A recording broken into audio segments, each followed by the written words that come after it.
Pagmasdan mo ko, taong paligid, kung ano ang gagawin ko sa mga taong ito. Nakita ko kung paano mo pinatay ang mga alagad ko. Kaya naman, ipapakita ko rin sa'yo kung paano kong papaslagin ang mga taong ito. Hindi mo na ako mapipigilan sa pagpapalaganap ko ng kasamaan. Ang dapat sa mga taong kagaya nyo ay burahin na sa mundo! Tumigil ka! Ikaw ang masama! Ikaw ang dapat na binubura sa mundo! Ang dapat sa'yo, pinuputulan ng buntot at sungay! Ilan na kita at alam ko kung gaano ka kasama. Pareho lamang tayo batang lampa. Alam ko ang pagkatao mo, Tado. Tignan mo kayo ng itsura mo. Masahol ka pa sa halimaw. Isa ka na rin hayop na dapat tirisin at parusahan. Oo, nagkamali ako. Naging masama ako. Pero hindi na ngayon. Simula sa gabing to, wala nang dadalak na dugo ng mga hayop at ng tao. Dahil sisiguraduhin ko sa'yo na dugo mo lang at ng mga alagad mo ang kakalat sa lupang to. Humanda ka! Dahil ito na ang magiging katapusan mo! Magandang araw po sa inyong lahat. Ngayong araw po na ito, pakinggan po natin ang kwento ni Tado. Isang batang swail na walang pakundangan sa pagpatay sa mga hayop na dapat sana ay malayang namumuhay sa kagubatan. Dito niya makikilala ang isang diwatang magbibigay sa kanya ng kaparusahan sa lahat ng nagawa niyang kasalanan. Ano ang mahalagang aral na matututunan niya sa pagharap niya sa kanyang parusa? Magbabago pa kaya ang ugali ni Tado? Magagawa kaya niyang labanan ang mga alagad ng dilim para sa kanyang misyon? Sama-sama po natin pakinggan ang kwento ng buhay ng ating bidang si Tado, ang batang may tenga at pakpak ng paniki. Ngunit bago po ang lahat, mga idol, huwag po nating kalimutan mag-subscribe at i-hit ang notification bell sa aking YouTube channel na The Voice Addict at Apong Isaak para sa mas marami pang makapigil hiningang kwentong aswang at katatakutan mula sa mundo ng kababalaghan. Umpisahan na po natin ang kwento. Tado! Anong ginawa mo? Bakit po naman itinapon ang itinitindang kakanin ni Lolo Sedoy? Pakialam mo ba? Gusto mo ikaw ang itapon ko eh. Wala lang to. Trip-trip ko lang to. Ang boring kasi ng buhay kapag walang nagagalit sa akin eh. Hindi ako sanay. Ano ka mo? Pambihira ka. Trip-trip lang yan. Ginagawa mo lang katatawanan ng ginawa mo sa matanda. Saka, may pakialam ako no. Wala namang ginagawa masama sa iyo si Lolo Sedoy eh, para guluhin mo eh. Tingnan mo tuloy. Nagkalat ang kanyang suman at sinukmani sa lupa. Hindi ka na naawa sa matanda. Grabe ka. Sobra ka talaga. Hindi tong oras para sa mga kalokohan mo. Hoy, ikaw ah. Huwag mo nga akong pinakikialaman ah. Baka samain ka sa akin. Huwag mo rin siyang tutulungan. Ako ang kaibigan mo at ako ang kakampi mo. Nakakainis to. Pinakikialaman mo pati ang diskarte ko. Makikinabang ka rin naman sa gagawin ko eh. Paraan ko yan para makain ng libre ang itinitinda niyang kakanin. Madamot kasi ang matandang yan eh. Kaya nararapat lang sa kanya yan. Tado, ano ka ba? Hindi tama to. Mali ang ginagawa mo. Naghahanap buhay ng pata si Lolo Sedoy. Paano mong naatim na ganyan ni ng matanda? Saka, kaya hindi siya nagbibigay sa'yo dahil yung perang kinikita niya sa pagtitinda ay ipinapakain naman niya sa kanyang alagang mga pusa. Wala nang ang pamilya yung tao eh. Pinagtitripan mo pa. Hindi ka na naawa. Pabayaan mo na siya, sir. May katapat na kabayaran ang ginawa niya sa akin. Ang mabuti pa po eh, tulungan ko na lamang po kayo sa pagpulot ng kakanin na hindi naman po masyadong narumihan. Anak ng, pambira ka naman eh. Pusa lang yun eh. Ako naman tao. Hindi ba't mas karapat dapat kung tao ang kanyang papakainin? Isa pa, nanghihingi ako sa kanya kahapon. Hindi naman ako pinagbigyan. Nakakasura tuloy. Huwag mo na nga siyang tulungan. Mas lalo lang umiinit ang ulo ko eh. Palibhasa, masama ang ugali mo. Kaya hindi mo alam ang pakiramdam kung paano ang tumulong sa iba.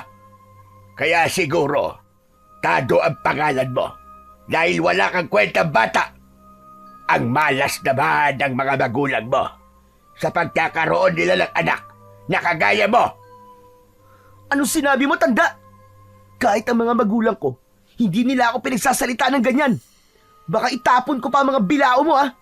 Akala mo kung sino? Dayo ka lang naman dito sa baryo namin. Tado, pwede ba? Matuto ka naman magbigay ng respeto sa mga nakatatanda sa'yo. Sumusobra ka na. Umuwi ka na nga lang sa inyo. Nakakaawa na talaga si Lolo Sedoy. Palibasa, hindi ka na kayang swituhin ng tatay at nanay mo. Kaya lumalaki na ang ulo mo. Teka, sandali lang, Aser. Maghinay-hinay ka sa mga pinagsasabi mo, ah. Ano ba problema mo, ah? Akala ko ba magkaibigan tayo? Bakit mas kinakampihan mo pa ang matandang yan kumpara sa akin? May lihim ka bang galit sa akin, ha? Ano? Gusto mo? Suntukan na lang tayong dalawa, eh. Ano? Lalaban ka? Yan! Umiral na naman ang pagiging basagulero mo. Magkaibigan nga tayo. Kaya nga kita pinagsasabihan dahil mali ang ginagawa mo. Hindi. Hindi kita kaibigan. Kapag hindi ka marunong sumabay sa mga trip ko, subukan mo lang talaga na tulungan ng matandang yan at isinusumpa ko. Pagsisisihan mo ang ginawa mo. Tanggal ka na sa gang natin. Hindi na kita kaibigan na, sir. Tandaan mo yan. Gang? Na walang ibang ginawa kundi ang mambuli ng mga batang mas bata pa sa atin? Hindi ako manghihinayang na mawala sa gang natin. Hindi ko lang talaga kayang tiisin ang mga pinaggagawa mo. Hindi na kaya ng konsensya ko kung pababayaan ko si Lolo Sedoy na pulutin na mag-isa sa lupa ang kanyang paninda. Sana lang, hindi mo pagsisiyan sa bandang huli ang mga pinaggagawa mo. Hindi talaga ako magsisisi. At sino ka ba para sermonan ako, ha? Hindi naman kita kadugo, ah. Pagbibigyan kita ngayon, Aser.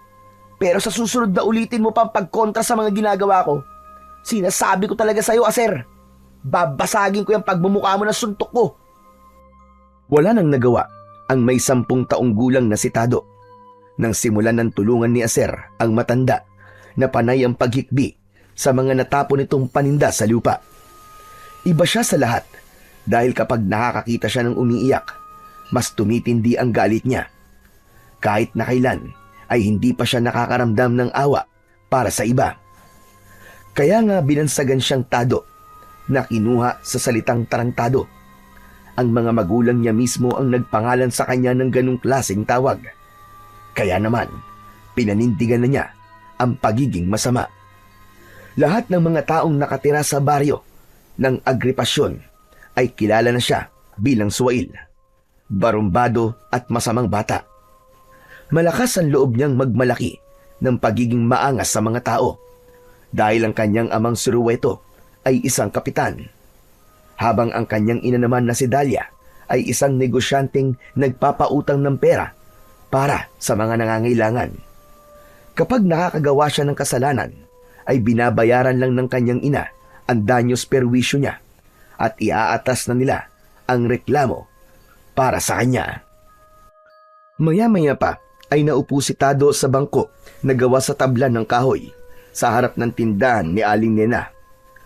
Hinintay ni Tado na matapos ang kaibigan sa ginagawang pagtulong sa matanda dahil balak sana nilang puntahan si Basti na nakatira sa gubat para ito naman ang kanilang pagtripan. Hindi kumpleto ang araw niya nang walang binubuli na bata. Kaya naman, habang naghihintay siya sa mga ito, ay nakita niya ang isang kulay puting pusa. Payat at nanginginig ang katawan. Lumapad ang pagkakangiti sa kanyang labi habang nilalapitan ng pusa na walang tigil sa pagmiyaw. Takot na takot itong nagsusumiksik sa makapal na halaman ng santan na malapit naman sa tindahan ni Aling Nena. Halika dito! Huwag ka matakot! Gusto mo bang padaliin na natin ang paghihirap mo, ha? Halika, lumapit ka! Hindi naman kita pahihirapan, eh. Ayaw mo bang tapusin na natin ang paghihirap mo? Sige na! Kahit nakabuka na ang mga braso ni Tado para huliin ang pusa, ay sinubukan pa rin itong tumakas papalayo sa kanya. Kahit mahina na ang katawan nito. Saktong paglapit niya rito, ang mabilis namang paghawak niya sa buntot nito. Nagwawala ito mula sa paghila niya sa buntot ng pusa. Kaya nabaling ang atensyon sa kanya ni Aser. Iniwan nito ang matanda at nilapitan si Tado. Bumakas sa mukha nito ang pag-aalala para sa hayop. Dahil alam nitong meron na namang hindi magandang gagawin si Tado sa pusang yun. Tado, ano ba? Bitiwan mo ang pusa! Kung ano man ang binabalak mo sa kanya, ay wag mo lang ituloy. Wala ka namang pinipilig nila lang na pagtitripan, ha? Maawa ka naman sa mga hayop, pa ba?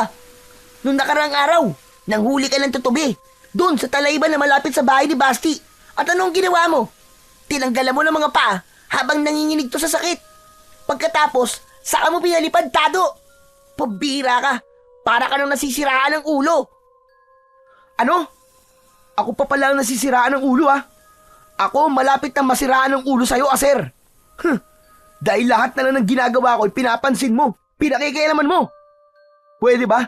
Huwag mo akong pigilan. Tinutulungan ko na nga yung pusang ito para hindi na siya maghirap Anong klaseng tulong ang sinasabi mo, Tado? Hindi ko nagugustuhan ang mga ngiti mong yan. Bitiwan mo ang pusa, pakawala mo siya. Kung ano man ang binabalak mong gawin sa kanya, nakikiusap naman ako sa'yo, Tado. Huwag mo nang ituloy.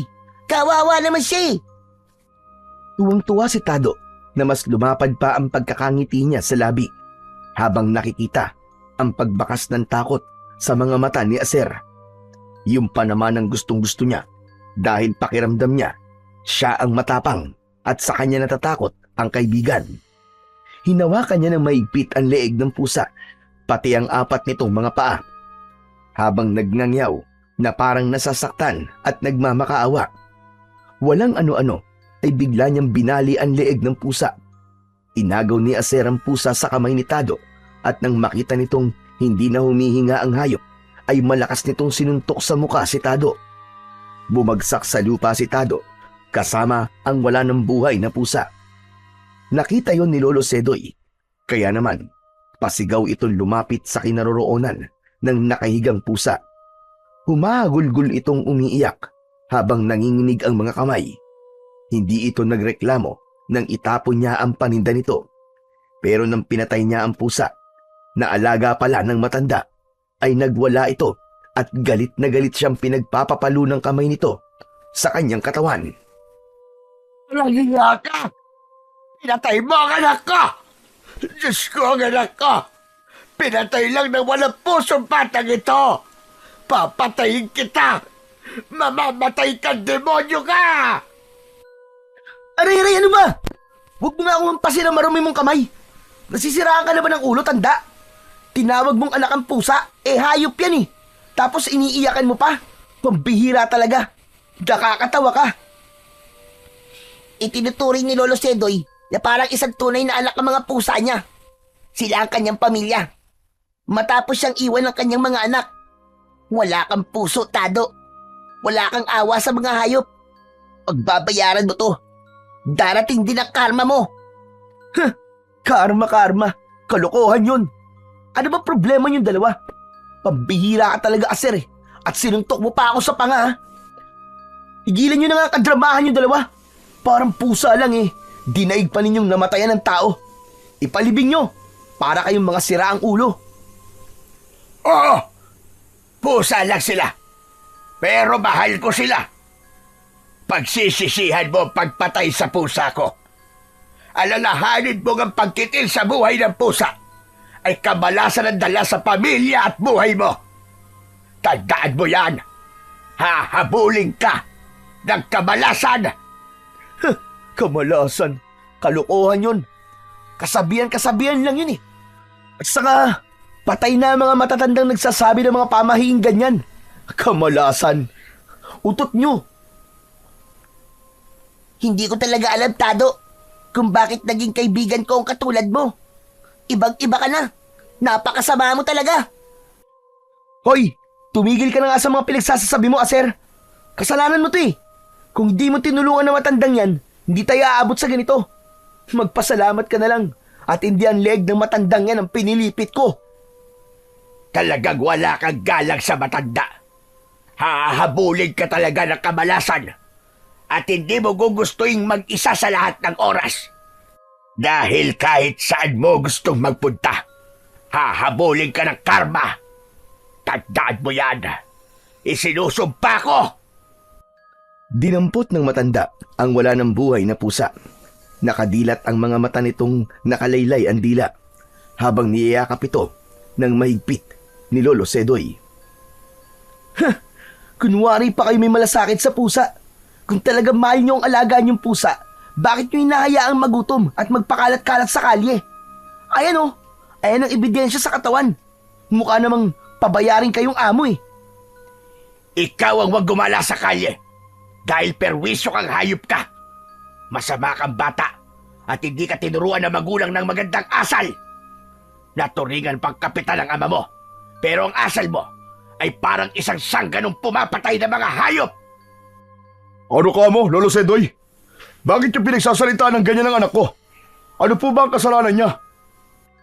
Magkasabay silang napalingon sa gawi ng bagong dating na si Kapitan Fidel. Nakakunot ang noo nito na may hawak na martilyo at isang plastik na pakong didos.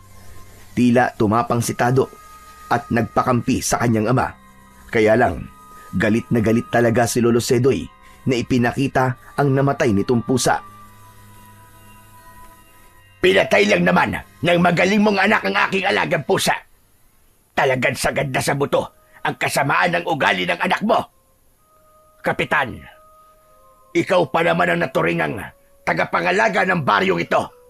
Pero ang anak mo, hindi mo kayang tuhunin o pagsabihan. Pasensya na po kayo, Lolo Sedoy. Hayaan niyo po at pagsasabihan ko po si Tado. Hindi na maibabalik ng sermon mo sa anak mo ang buhay ng alaga kong pusa. Lang sa pinalabag niya, ang kamalasang naghihintay para sa kanya. Teka, sandali lang naman po, Lolo Fidel. Hindi naman po yata tamang pagsalitaan niyo ng ganyan ng anak ko. Bata pa po siya at hindi pa po niya nauunawaan ng lahat ng pagkakamali niya at ginagawa. Bata pa nga. Kaya nga tungkulin yung mga magulang na gabayan ng anak nyo.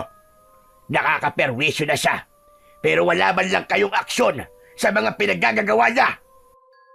Maayos ba kayong mga magulang sa anak nyo? Buhay ng pusa ko na wala. Bakit parang ako pa ang magpapasensya sa kasamaan ng ugali ng anak nyo?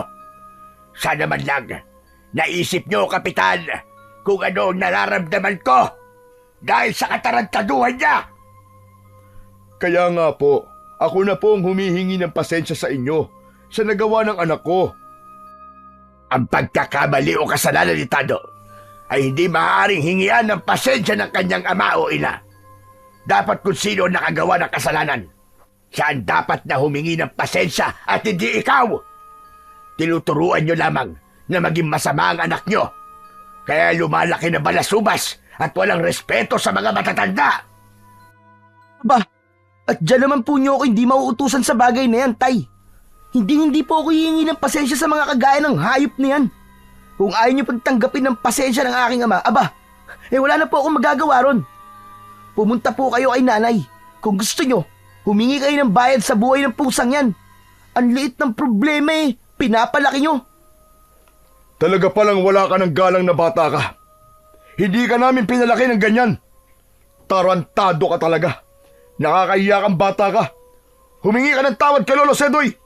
Dahil mali ang ginawa mo. Kahit hayop lang sila, may karapatan din sila mabuhay. Bakit po ba pinapalaki nyo ang problema, Tay? Hindi po ako hihingi ng tawad sa kanya. Tinulungan ko lang naman na mamatay ang alaga niya dahil alam ko nahihirapan na. Nakita mo na kung gaano kasama ang ugali ng anak mo. Hintayin na lamang niya ang karma sa lahat ng kasalanan na nagawa niya sa mga hayop. Lalong-lalo na sa alaga kong pusa. Umalikod ang matanda sa kanila habang naiwan ang umiiling-iling na si Aser. Dismayado rin itong nakatingin sa kanya habang sinisipa-sipa niya ang batong malapit sa kanyang paanan.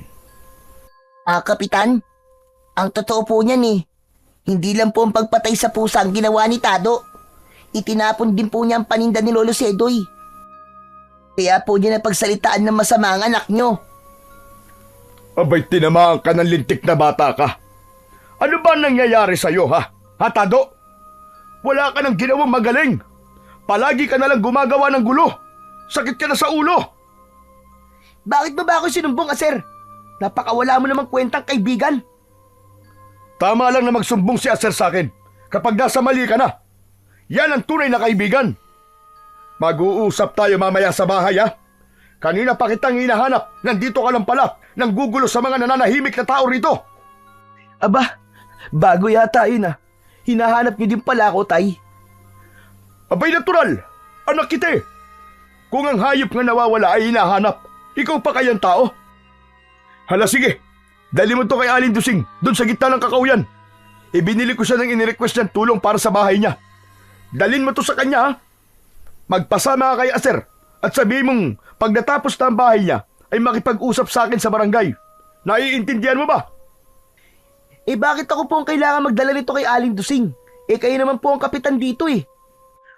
Ba't talagang lintik na batang ito ah? Pinipiloso po mo pa ako?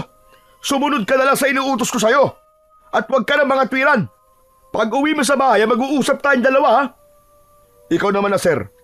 Samahan mo muna ang kaibigan mo sa bahay ni Aling Dusing, ha? At baka kung saan lang nito dali ng mga pako at martilyo. Opo, kapitan. Ayoko tayo na makasama ang isang traidor. Di siya marunong sumabay sa trip ko. Bilisan mo na lang at baka tamaan ka sa akin. Nagtitimpi lang ako sa galit sa iyo, ha? Dahil ayoko mapahiya ka sa harapan ng maraming tao. Magpasalamat ka at nagkaroon ka ng kaibigan na katulad ni Aser. Kapitan, ako na lamang po magdadala sa pako at martilyo kay Aling Dusing. O sige, mabuti pa nga. Pero huwag kayo kung saan-saan pupunta, ha? Isama mo pa rin tong si Tado. Alam naman ninyo na maraming masasamang elementong nakatira sa kagubatan.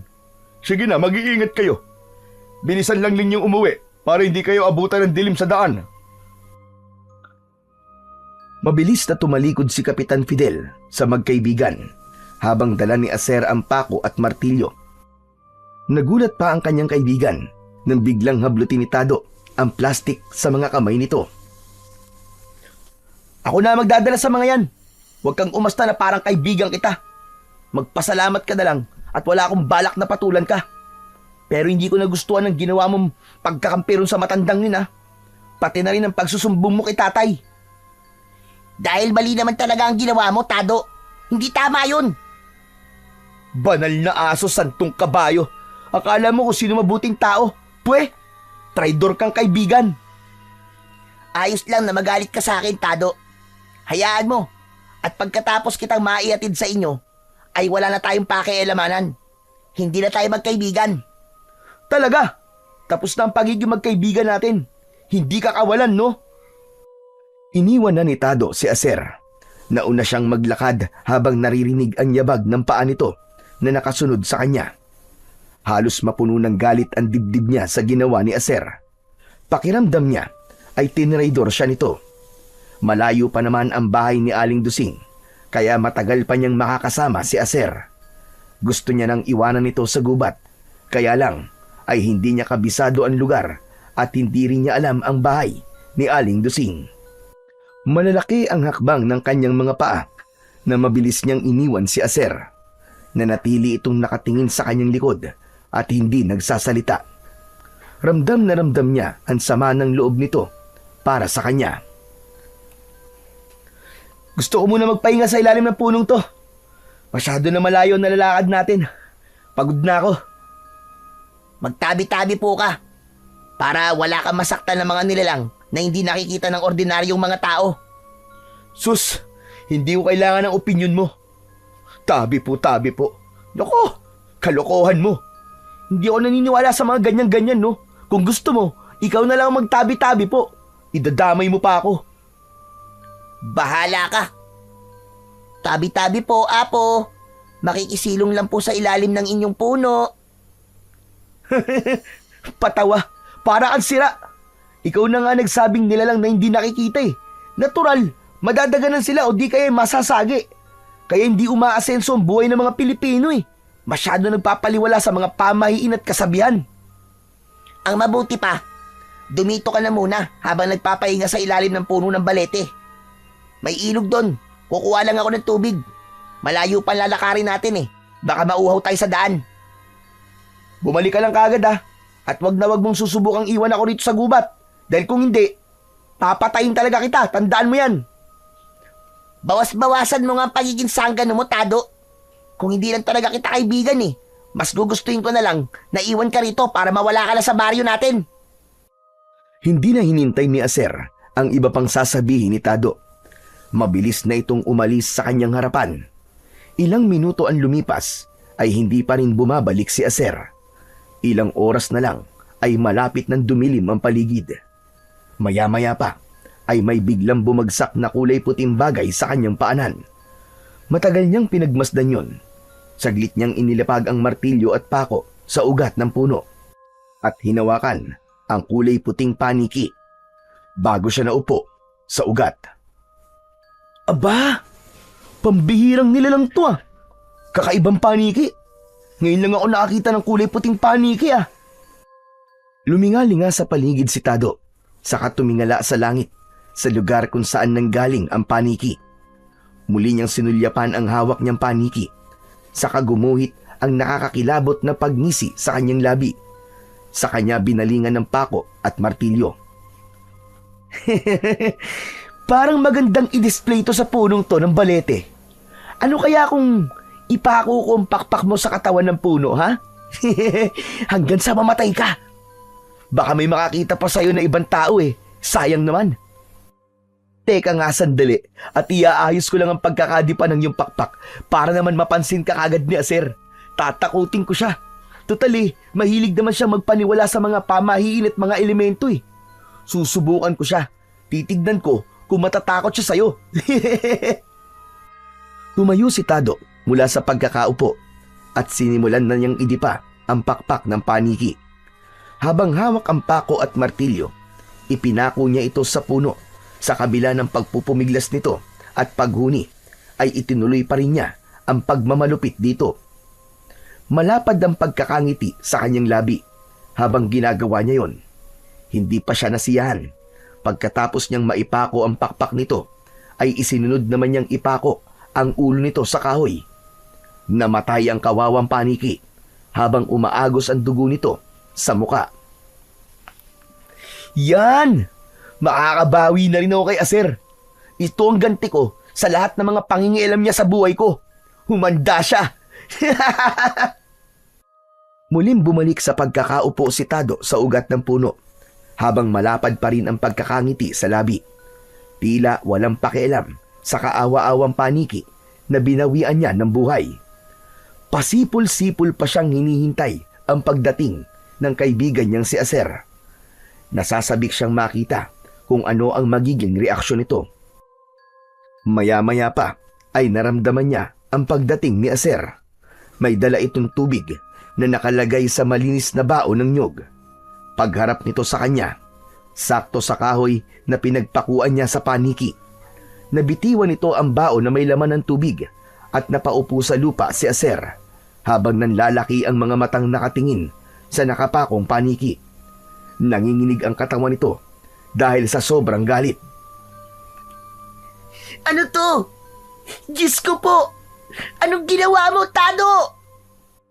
Mabilis na tumayo si Aser at galit na kinwelyuhan sa damit si Tado habang hindi pa rin naaalis ang matamis na ngiti sa labi niya. Tuwang-tuwa siya sa bumakas na galit sa mukha ng kaibigan. Ramdam na ramdam niya ang panginginig ng mga kamay nito habang hawak ang damit niya. O ano? Nagulat ka ba o natakot ha, Aser? Kulang pa yan bilang ganti ko sa'yo. Masyado ka kasing pakialamero eh. Hayop ka! Anong ginawa mo sa paniki? Napakasama mo! Sumagot ka! Tuluyan na ngang hindi napigilan ni Aser ang bugso ng kanyang damdamin at malakas na sinuntok sa muka si Tado. Gumanti naman ang suntok si Tado at nagpambuno silang dalawa hanggang pareho silang bumagsak sa lupa. Mas lalong natuwa si Tado sa kanyang ginawa nang makita ang galit sa mga mata ni Aser. Bukod pa ron, ay masaya siyang nasasaktan ang kanyang katawan dahil nasanay na siya noon sa madalas na pagpaparusa ng kanyang ina. Hindi tumigil si Aser sa pagsuntok sa kanyang muka. Maya-maya pa ay biglang napahagulgol ng iyak si Aser at pinagsusuntok pati na ang lupa. Kitang-kita niya na apektado itong maigi sa nangyari sa puting paniki. Hindi mo alam kung anong ginawa mo. Hindi mo alam kung anong kapalit sa ginawa mo. Alam mo bang pambira lang ang kulay puting paniki? Hindi mo ba naisip na baka hindi siya taga rito sa ating mundo? Na pag-aari yan ng mga diwata o kaya ng engkanto? Mapaparusahan ka, Tado. Mapaparusahan ka. Imbis na sumagot, ay humagalpak pa ng tawa si Tado na tila nang aasar. Baliwala ang sakit ng pumutok niyang labi dahil sa sobrang kaligayahan. Diwata? Engkanto? Sira na ba ang ulo mo? Walang ganun sa mundo, no? Ang alam ko, isa lang yung paniki. Diyos ko naman, nagpapaniwala ka sa mga ganun-ganun. Tignan mo ang nangyari sa'yo. Para kang engot na nakaupo sa lupa habang umiiyak at tumutulo ang uhog.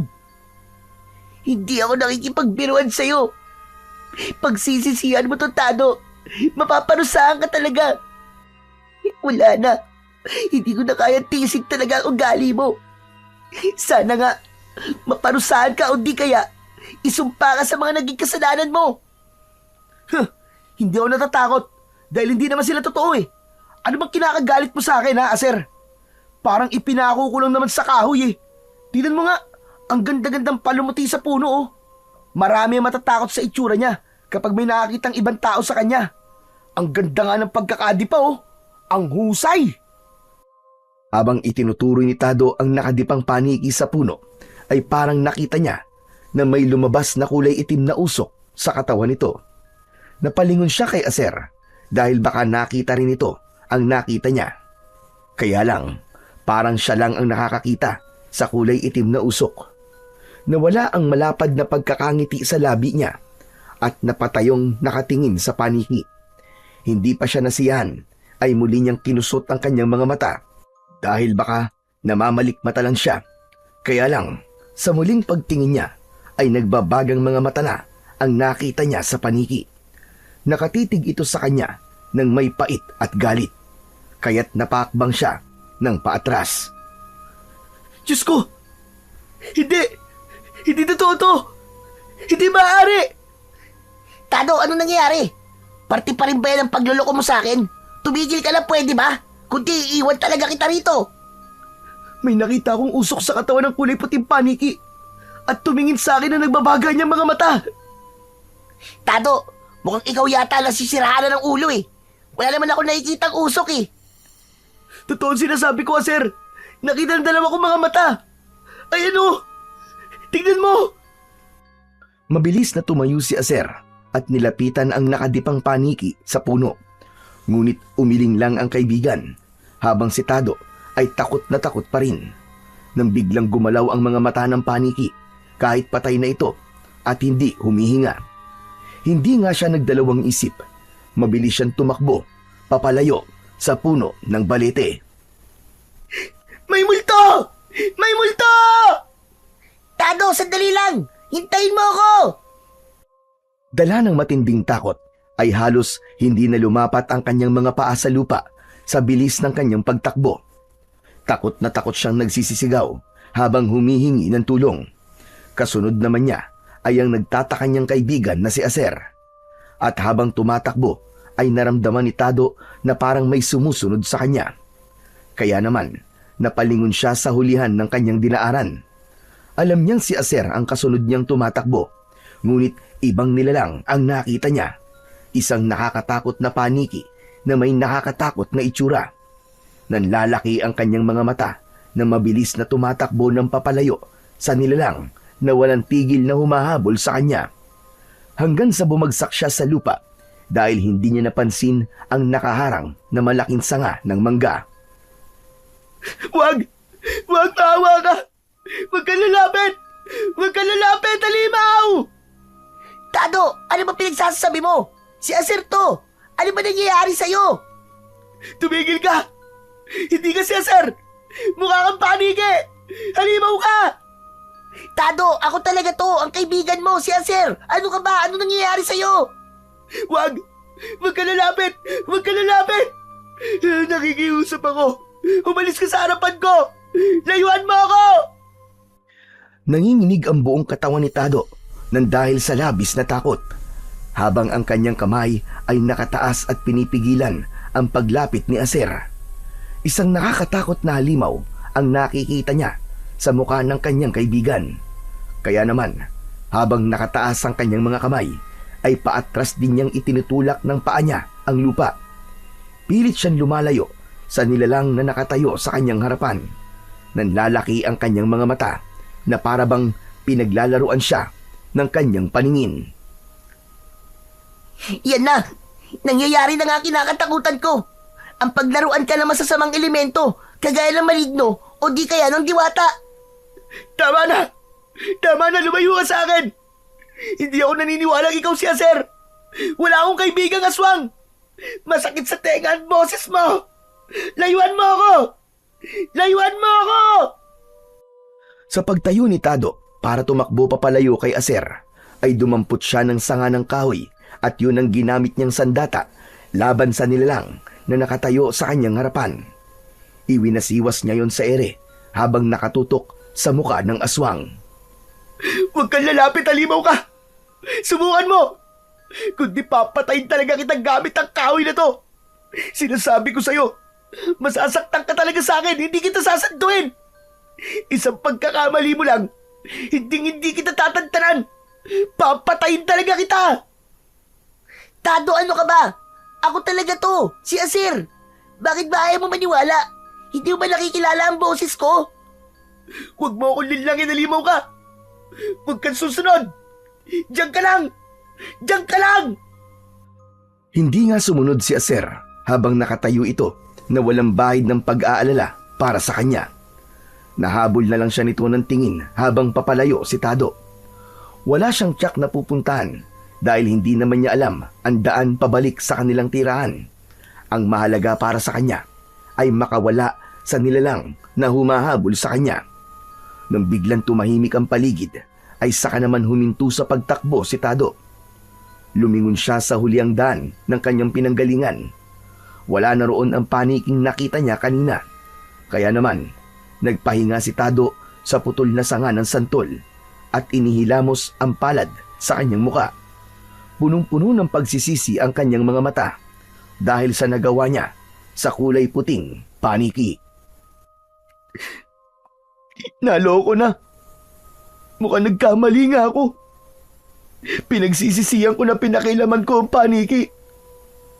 Diyos ko, makaligtas lang po ako rito. Hindi ko na po uulitin yun. Hindi na po ako magiging malupit sa mga hayop. Muling naglakad si Tado para hanapin ang daan palabas ng kagubatan. Subalit habang tumatagal ay nararamdaman niyang papalayo siya ng papalayo sa lugar kung saan siya nanggaling. Parang kusa siyang inililigaw ng mga punong nakikita niya. Parang ang lahat ay puno ng balete na may pare-parehong itsura. Bumalot ang kilabot sa kanyang buong katawan at para nang binabayo ng maso ang kanyang dibdib nang dahil sa labis na takot. Wala siyang ibang makita kundi ang nagtataas ang mga puno. Malamig din ang paligid at maririnig ang maingay na mga huni ng mga insekto at ibon sa gubat. Palatandaan yon na nasa pinakapusod na siya ng kagubatan. Naglakad pa siya ng naglakad para hanapin ang labasan ng gubat. Subalit nabigo siya. Ibinabalik lang siya sa gitna ng kakahuyan sa lugar kung saan siya nagsimula. Diyos ko, malapit ng duminim ang paligid ah. Hindi ko na alam kung nasan ako ngayon. Teka, naalala ko nga pala, kapag naliligaw raw, ang sabi balik ta rin daw ang suot na damit. Teka nga, magawa ko na nga kung totoo ba ang kasabihan ng matatanda. Para siyang nababaliw na nagubad ng damit saka binaliktad yun habang nagsisisigaw para humingi ng tulong. Dismayado siyang naniwala sa kasabihang matagal niyang hindi pinapaniwalaan. Naluluwang tinahak niya ang daan papunta sa nakikita niyang talahiban. Ilang minuto lang ay maaabutan na siya ng pagdilim sa daan. Kaya't mas nilakihan niya ang pagakbang para lang makalabas sa gubat. Subalit isang oras na ang nakakalipas ay bumabalik lang siya sa lugar kung saan siya huminto. Anak ng... Ano ba nangyayari sa akin? Tay, nasa na po kayo? Sir, tulungan niyo ako! Konting-konti na lang ang liwanag na nakikita niya at ginagapangan na rin siya ng takot sa dibdib. Kaya naman, napaiyak na siya dahil sa kawalan ng pag-asa. Parang biglang bumalik sa isip niya ang ginawa niya sa paniki, maging sa pusa na pinatay niya. Parang pinaparusahan na siya. Parang nagkakatotoo na ang sinasabi ni Lolo Sedoy. Muli siyang luminga sa paligid at nahagip ng kanyang mga mata ang aninong nakatayo sa kanyang unahan ng daan. Hindi na nakatiis si Tado. Dahan-dahan niya itong nilapitan para sana humingi ng tulong. Pero umurong ang dila niya nang bigla itong humarap sa kanya. Mapula ang mga mata nito habang kagat pa ang katawan ng usa. Kakaiba ang tenga nito at hindi ito mukhang paniki. Nagulat din siya sa 5 buntot nito na parang sa pusa. Nakangisi itong tuluyang humarap sa kanya. Lumabas ang malaahas nitong dila habang itinapon ng katawan ng usa sa damuhan. Dala ng matinding takot ay napatakbo siya papalayo rito. Humuni ito ng malakas na parabang masayang-masaya sa nakita. Naramdaman niya ang paghabol sa kanya ng halimaw. Kaya naman, mas binilisan pa niya ang kanyang pagtakbo. Diyos ko, Diyos ko, Diyos ko! Isang nakakatakot na nilalang nakawig ng isang malaking pusa! Naku po! Halimaw! May halimaw sa gubat na to! Tulong! Tulungan niyo ako! Nagpaekis-ekis sa daan ang takbo ni Tado. Hindi niya alam ang gagawin ng mga oras na yon para lang makalayo sa lugar na yon. Kahit mabilis na ang takbo niya, ay pakiramdam ng bata. Hindi siya nakakaalis sa kinatatayuan. Bumundol ang kaba sa kanyang dibdib nang makitang hinahabol pa rin siya ng halimaw. Lakad at takbo na ang ginawa ni Tado. Idagdag pa ang madilim na kakahuyang nadadaanan niya. Hindi lang ilang beses siyang nadadapa dahil sa takot. Narinig niya ang nakakatakot na pag-angil ng halimaw sa kanyang likuran. Pati na ang tunog nito na may malagom na pag-ingaw. Nagdulot yon ng kilabot sa buong niyang katawan. Kahit ang masukal na daan, pati na ang makakapal na halaman, ay binangga niya, makalayo lang sa nilalang na patuloy na humahabol sa kanya. Ganun na lamang ang gulat ni Tado nang mula sa kanyang likuran ay lumundag ito ng mataas papunta sa kanyang harapan. Dahil sa sikat ng bilog na buwan, malinaw niyang nakita ang itsura ng aswang. Isa itong taong pusa na may mapupulang mga mata. Maahaba ang mga kuko sa kamay at nakalutang sa hangin ang mga buntot nito. Nakangisi itong tumutulo pa ang malapot nitong laway na may kasama pandugo. Wag! Huwag ka lalapit, halimaw ka! Lumayo ka! Layuan mo ako! Pakiusap pag mo akong papatayan! Magbabago na ako! Hindi na ako malalakit ng mga hayop! Pakiusap! Pinapangako ko! Subalit patuloy ito sa pagakbang papalapit sa kanya. Para itong isang halimaw na biglang sumulpot sa kung saan dahil sa kakaiba nitong itsura. Bigla siya nitong hinawakan sa leeg at inihagis sa damuhan. Naramdaman niya ang pagguwit ng sakit sa kanyang likod at kahit nangihina ang kanyang katawan ay sinubukan niyang tumayo. Hinarap niya ang nilalang na dahan-dahan pa ring humahakbang papalapit sa kinaroroonan niya.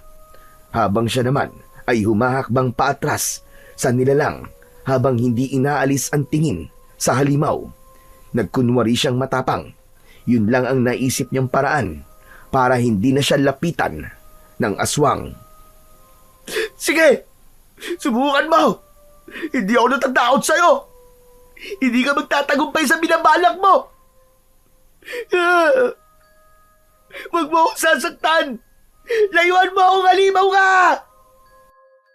Dala ng matinding takot ay ayaw nang gumana ng isip ni Tado.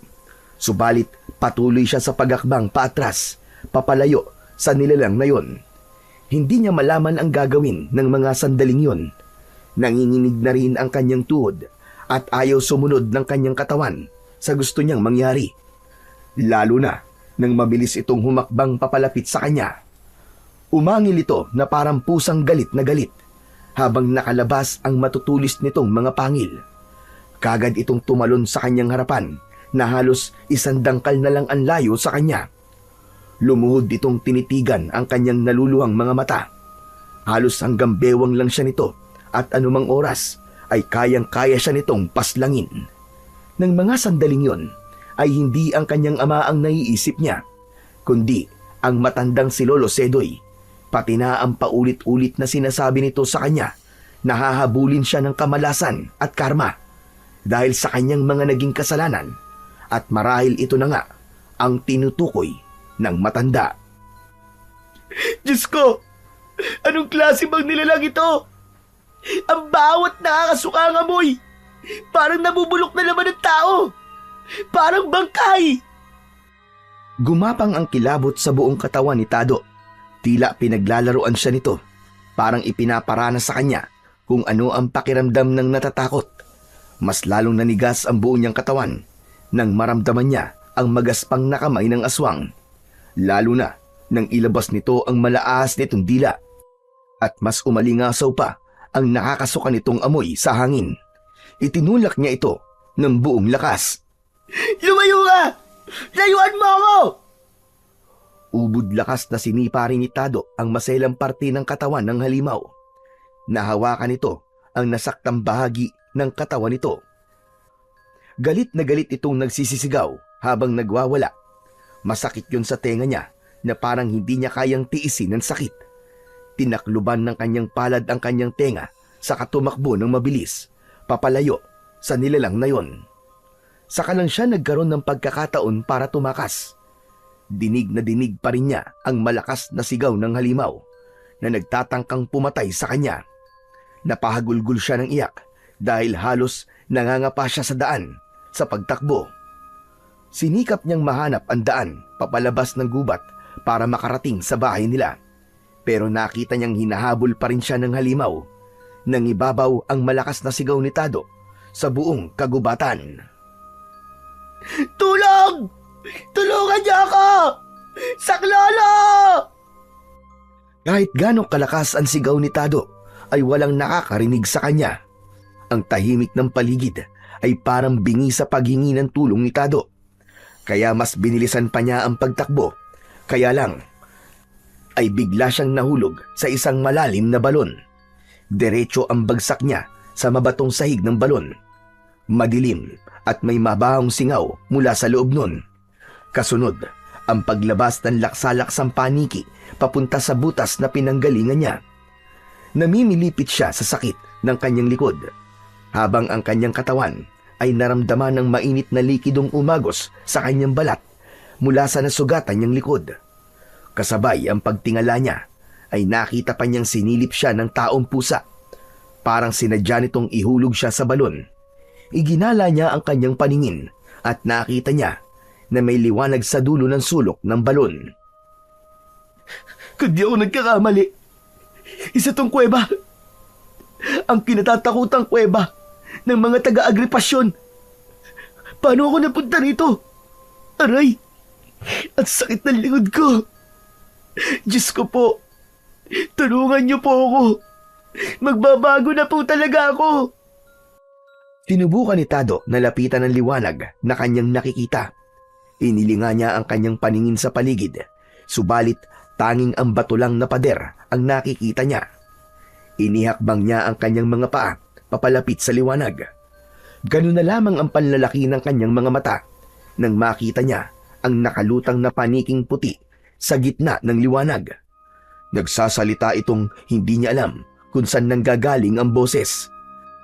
Babae ang nagsasalita na may bahid ng galit ang tono. Nakaramdam siya ng pananakit ng kanyang ulo, pati na ang kanyang tuhod. Parang may malakas na puwersang humihila sa kanyang lumuhod sa matatalas na bato sa harap ng nagliliwanag na paniki. Hindi niya maigalaw ang kanyang katawan na parabang nakokontrol ng liwanag ang kanyang pakiramdam. Napasigaw siya sa sobrang sakit ng kanyang ulo. Idagdag pa ang sakit mula naman sa matalas na batong bumaon sa kanyang tuhod. Lapastangang nilalang! Nagpapahirap sa mga hayop! na nilikha ng may kapal. Nilalang na inalisan mo ng karapatang mabuhay at pag-aari ng isang tulad kong diwata na ang tanging hangad lamang ay ang tahimik na balanse ng kalikasan. Anong naisip mo? At bigla ka na lamang sumulpot para patayin ang mahal kong alaga.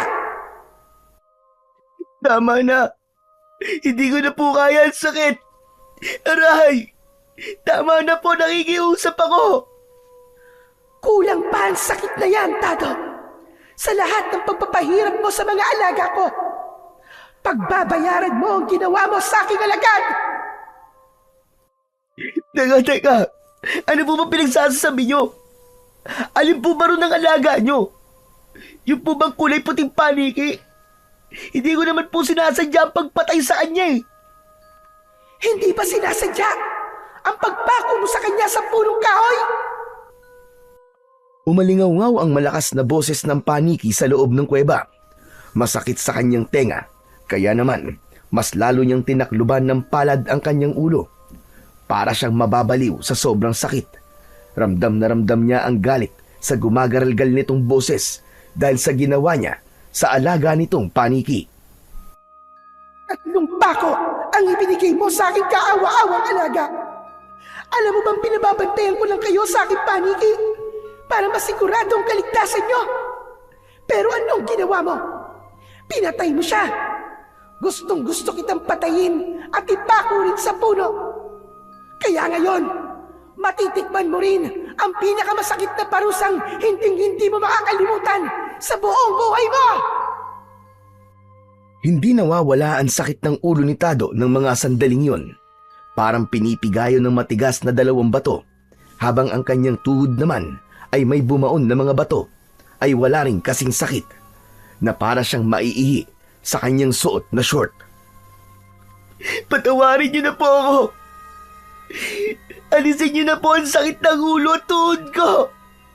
Nakikiusap po ako, mahal na diwata. Hindi na po ako uulit. Hindi na po ako mananakit ng mga hayop. Aray, pagsisisihan ko na po ang mga nagawa ko. Patawarin niyo po ako. Hindi yun ganun kadali, Tado. Sinusumpa kong pagdudusahan mo ang parusang ipapataw ko sa'yo. Mahal na diwata, nakikiusap po ako sa inyo. Parang awa niyo na po. Patawarin niyo na po ako. Hindi na po ako mauulit.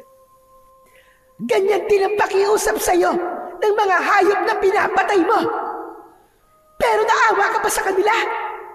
Kaya ngayon, lasapin mo ang kaparsahang ibibigay ko sa'yo, kapalit na mga buhay na kinuha mo. Kitang-kita ni Tado ang pagkalat ng liwanag mula sa kulay puting paniki at bumalot yon sa kanyang buong katawan.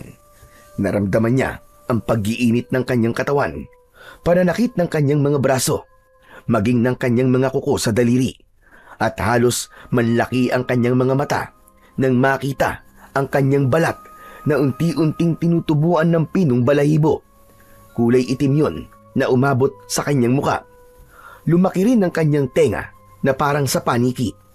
Maging ang kanyang mga kuko sa daliri ay humaba rin at higit sa lahat, nagkaroon siya ng malaki at maitim na pakpak na parang sa paniki. Takot na takot si Tado sa naging itsura niya. Ano to? Ano nangyayari sa akin? Bakit ako naging isang paniki? Dahil simula sa oras na ito, ay pinaparusahan na kita. Magiging isa ka ng taong paniki na may babahong singaw ng katawan. Hindi ka makakabalik sa dati mong itsura hanggat hindi ko nakikitang nagbabago ka at nakakagawa ng kabutihan sa lahat ng mga nilalang na nakapalibot sa iyo. 3 misyon ang kailangan mong tuparin, Tado, bago tuluyang matanggal ang parusa sa iyo. Katumbas yon ng 3 pako na ginamit mo sa katawan ng aking alaga. Kailangan mo mapuno ng kristal ang boteng lalabas sa harapan mo sa oras na makagawa ka ng kabutihan sa iba. Hindi! Hindi! Tanggalin niyo po ito! Ayoko po ito! Alisin niyo po ang parusa niyo sa akin! Nagmamakaawa po ako sa inyo! Katulad na sinabi ko sa iyo, Tado, makakabalik ka lang sa dati mong anyo kapag gumawa ka ng kabutihan sa iba. Ngunit sa pagsapit ng umaga, pansamantala kang babalik sa pagiging tao at muling magiging paniki pagsapit naman ng gabi. Magtataglay ka ng kakayahan ng katulad sa paniki. Walang ibang makakatulong sa iyo kundi anto pa rin ang iyong misyon. Walang nagawa si Tado kundi ang umiyak habang nakaluhod sa mabatong sahig. Pinagmamasdan niya ang kanyang itsura.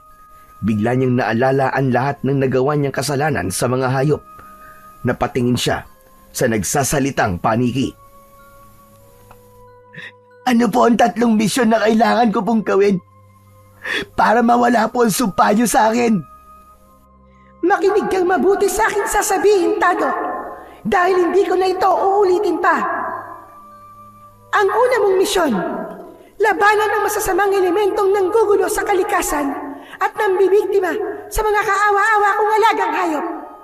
Sila ang mga aswang na tinatawag na tapilya, nilalang na mukhang pusa. Balak nilang ubusin ang lahat ng mga nilalang rito sa gubat. Ang pangalawa mong misyon, hanapin ang pinagmumulan ng pagkalat ng lahi ng mga aswang na tapilya, ang may alaga sa kanila. Isa siyang nakawalang masamang engkanto mula sa mundo naming mga diwata. Balak niyang gawing mga aswang ang lahat ng tao na nakatira rito sa baryo. Ang panghuling misyon mo, subukan mong maging mabuting bata sa lahat ng mga hayop. Gumawa ka ng kabutihan at sa ganung paraan, muli akong magpapakita sa iyo para bawiin ang kaparusahan na ipinataw ko sa iyo.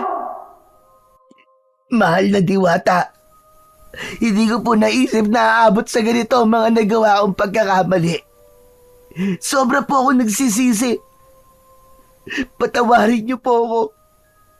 Hindi ko na po ulitin ang lahat ng mga kasalanan ko. Husang naglaho ang liwanag mula sa harapan ni Tado. Saka siya napahagulgol ng iyak.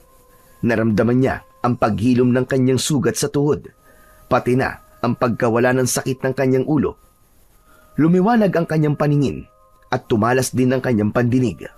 Umangat ang kanyang paa sa sahig ng kuweba at lumipad siya papalabas ng yungib hanggang sa impapawid. Malungkot siyang napahinga sa sanga ng puno ng dao habang nakatanaw sa bilog na buwan. Umagos ang masasaganang luha sa kanyang mga mata. Sobra niyang pinagsisisihan ang lahat ng kanyang mga nagawa. Bigla rin siyang nakaramdam ng awa para sa mga hayop na nasaktan niya. Sa isip niya ay nararapat lamang na danasin niya ang ganong kaparusahan dahil sa pagiging masamang bata na kagaya niya. Diyos ko, alam ko pong pagsubok lamang ito para sa akin. Para subukan ang katatagan ko at mamulat sa akin na gawang pagkakamali. Tulungan niyo po akong maging malakas at malampasan ito. Hindi ko po alam kung paano ako magsisimula sa pagtupad ko po sa aking misyon. Nanginginig ang kanyang kamay habang pinagmamasdan ng pakpak na binubuo ng isang manipis na lamad ng balat na tinatawag na patagium na nakaunat sa pagitan ng kanyang mga daliri, braso at katawan. Dahil dito ay nagkaroon siya ng kakayahang lumipad. Nagpapasalamat pa rin siya dahil sa gabi lamang siyang mag-aanyong paniki. Hindi niya alam kung ano ang pagdadaanan niya kapag umaga at wala siyang pakpak. Lumipad si Tado papunta sa kanilang bahay dahil alam niyang nagsumbong na si Aser tungkol sa nangyayari sa kanya. Marahil ay hinahanap na siya ng kanyang mga magulang. Habang nasa impapawid ay nakita niya ang mga sulo ng mga tanod ng kanyang ama. Sinubukan niyang bumaba para magpakita sa mga ito. Subalit kinatakutan siya ng mga tao at itinuring na isang aswang. Muntik pa siyang tamaan ng mga sibat ng mga tanod nito. Mga kasama! Aswang! May aswang! Sige! Patayin nyo! Sibatin nyo mga kasama! Nanguna pa ang kanyang ama sa paghabol sa kanya habang nagsisisigaw ito sa pag-utos sa mga tanod nito. Parang paulit-ulit siyang sinasaksak ng kutsilyo sa kanyang dibdib habang naririnig ang boses ng kanyang ama. Wala palang kasing hirap ang tugisin ng mga tao kahit wala namang ginagawang masama. Biglang tumulo ang kanyang luha sa mga mata dahil naiintindihan na niya ngayon kung gaano kahirap ang maging isang hayop. Ganito pala kahirap. Patawarin niyo ako, Diyos ko. Patawad po. Lumipad si Tado sa himpapawid, papalayo sa pangkat ng kanyang ama. Sa isip niya, ganito pala ang pakiramdam ng mga hayop na pinatay niya. Unti-unti niya nang nararanasan ang hirap at parusa sa kanyang mga naging kasalanan. Malakas ang pagaspas ng kanyang pakpak na pumasok sa nakabukas na bintana ng kanyang kwarto. Gawa lang yun sa sawaling dingding at tama lang ang oras ng pagbaba niya dahil malapit nang magliwanag ang paligid.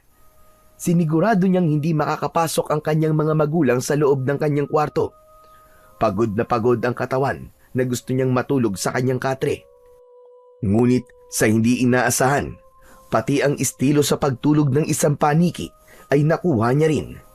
Kailangan niyang lumambiti ng patiwarik sa kanilang bubong para makatulog siya ng maayos. Talagang nahihirapan siyang tanggapin ang bago niyang itsura at kakayahan. Ultimo ang galaw ng mga insekto sa kanyang paligid ay naririnig din niya. Matalas din ang kanyang pangamoy, maging ang kanyang pakiramdam na kahit malayo sa kanya ay alam niya kung ano ang mga pinag-uusapan. Kaya alam niyang wala pa ang kanyang ama. Nag-aalala siya na baka bigla ang mga ito na atakihin ng taong pusa at patayin. Mahihinang yugyug sa balikat ang nagpagising sa natutulog na si Tado. Naramdaman niya ang palad ng kanyang ama at ng kanyang inang nakatayo sa kanyang hinihiga ang saig na gawa sa tabla ng kahoy. Hindi niya alam kung paano siyang nakarating sa saig. Mabuti na lang at nakabalik na siya sa dati niyang anyo na pagiging isang tao. Yumakap siya ng maigpit sa kanyang ama at ina na labis namang ipinagtaka ng mga ito. Aba anak, ano ba nangyari sa iyo ha? Ang buong akala ko ay naiwan ka sa bundok. Sobrang nag-alala si Aser sa iyo. Ilang beses siya nagpabalik-balik sa gubat para hanapin ka. Paano ka nakauwi? Tay, patawarin niyo po ako. Patawarin niyo po ako sa lahat po ng mga nagawa kong kasalanan. Diyos kong bata ito. Muntik na akong atakihin sa puso sa paghahanap sa iyo. Nandito ka lang pala. Pagkatapos makikita lang kita rito sa sahig na natutulog. Teka, natakot ka ba sa sinabi ko sa iyo kahapon na mag-uusap tayo? Sabihin mo nga. Hindi po, Tay. Alam ko na po ngayon na mali ako. Alam ko na po na naging masamang bata po ako. Muling yumakap si Tado sa kanyang ama. Hindi niya alam kung paano siyang magsisimula sa kanyang misyon habang itinatago ang kanyang totoong itsura sa mga ito. Mabilis na lumipas ang oras at sumapit na nga ang gabi. Hindi niya nakita si Aser kahit alam na nitong nasa bahay na siya at ligtas siyang nakauwi. Masasakit din ang sinabi niya rito at tinapos ang pagiging magkaibigan nila dahil sa kanyang kasamaan. Naramdaman ni Tado ang pananakit ng kanyang ulo. Pamilyar yun sa kanya dahil nagsisimula na ulit tumubo ang mga balahibo niya sa katawan hanggang sa maging isang paniki siya. Sa bintana siya dumaan at mabilis na lumipad pahimpapawid. Tila teleskopyo ang kanyang mga mata sa pagtanaw sa ibaba ng kanyang nililiparan. Kahit may mga puno at madilim ang paligid, ay malinaw na malinaw niyang nakikita ang mga nilalang sa ibaba. Hanggang sa nakita niya ang isang usa na mabilis na tumatakbo. Hinahabol ito ng taong pusa na una niyang nakaharap noon. Dali-dali siyang bumaba sa lupa. Hanggang diyan ka na lang! Hindi ka na makakapambiktima pa ng mga nilalang dito sa kagubatan! Dahil ako na makakalaban mo! Dahil sa takot ng usa, ay nahulog ito sa malalim na tubig sa ilog na nasa likuran niya. Kaya naman, mas inuna niyang iligtas ito kaysa ang kalabanin ang nilalang. Lumipad siya at sumabay sa agos ng tubig pababa sa buntok. Sinagip niya ang usa at nailigtas niya sa pagkakalunod. Parang may kung anong enerhiya ang pumasok sa kanyang katawan at nakaramdam siya ng malakas na pakiramdam. Yun marahil ang magiging kapalit sa paggawa niya ng kabutihan. Nakita niya ang malakas na liwanag na lumutang sa kanyang harapan. Nakita niya rin ang isang maliit na bote na nalagyan ng kulay puting kristal. Naisip niyang doon papasok ang lahat ng mga buhay na naililigtas niya bilang pagpupuno sa pagtupad niya sa misyon. Saka muli yung naglaho sa kanyang paningin. Lumipad siyang pabalik sa kinaroroonan ng aswang, ngunit wala na ito. Maya-maya pa ay nakarinig naman siya ng isang tunog na parang napupunit na laman ng tao. Sinundan niya ang tunog mula sa kakahuyan. Paglapat ng kanyang mga paa sa likod ng puno ng santol, ay nakita niya si Aling Dosing. Napataklob siya ng kanyang palad sa sarili niyang bibig dahil hindi siya makapaniwala sa kanyang natuklasan. Hindi maaari! Si Aling Dosing! Isa pala siyang manananggal! Diyos ko! Hindi ko alam na marami na palang masasamang elemento na ninirahan sa agubatang ito. At teka! Sandali! Anong kinukuha niya sa makapal na damuang yun?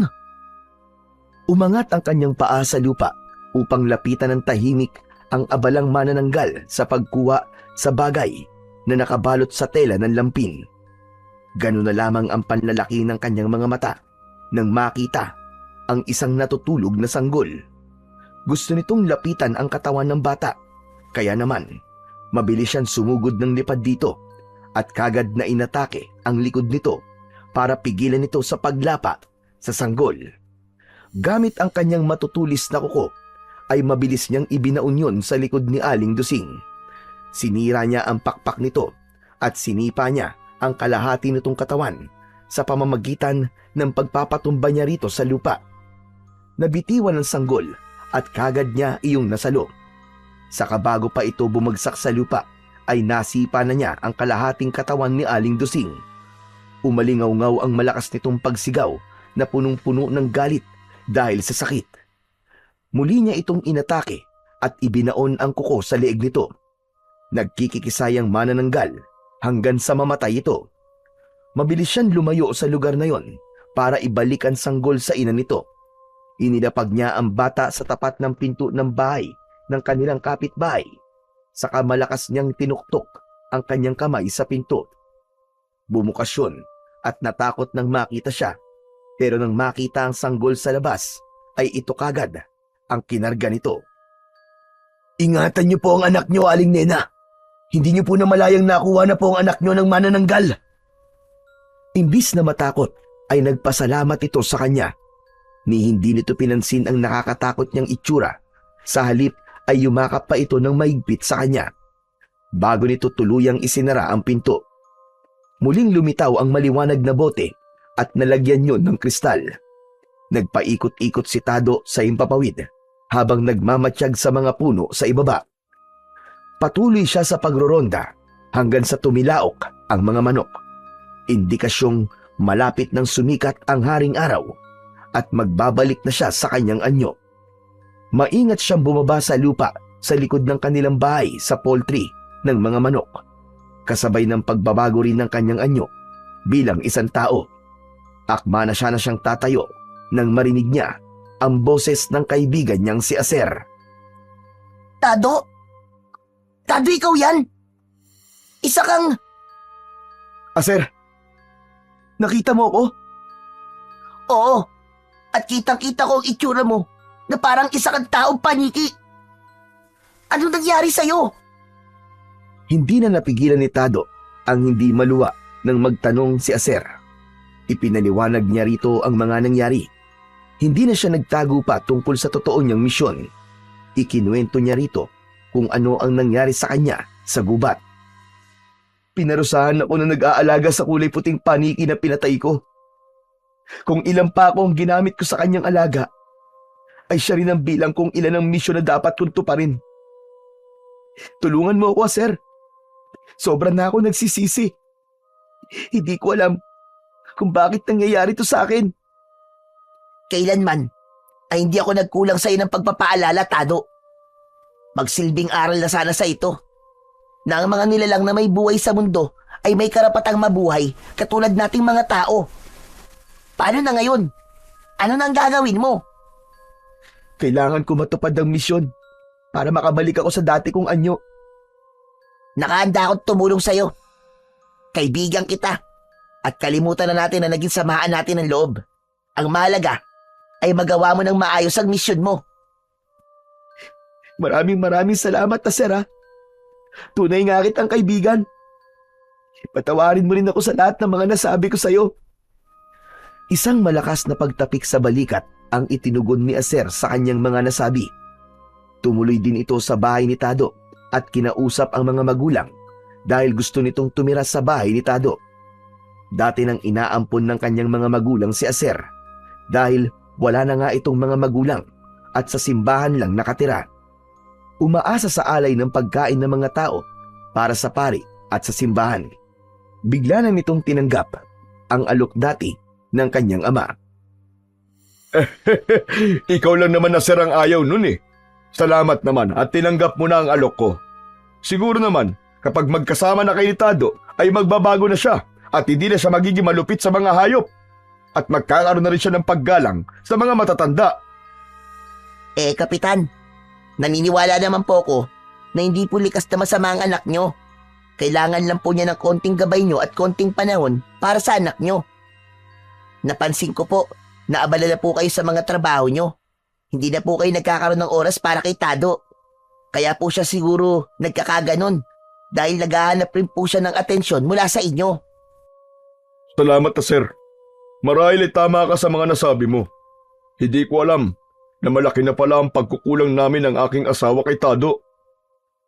Magsasalita pa sana ang kanyang ama nang biglang dumating ang isang tanod para ibalita ang tungkol sa natagpuan na patay na manananggal sa Kakahuyan. At sinabi na nga nito na si Aling Dusing daw ang manananggal. Lihim na nagkatinginan ang magkaibigan dahil alam na nila sa isa't isa na si Tado ang may gawa. Kasunod ang pagkalat ng balita tungkol sa pagkakaligtas ng taong paniki sa sanggol na anak ni Aling Nena.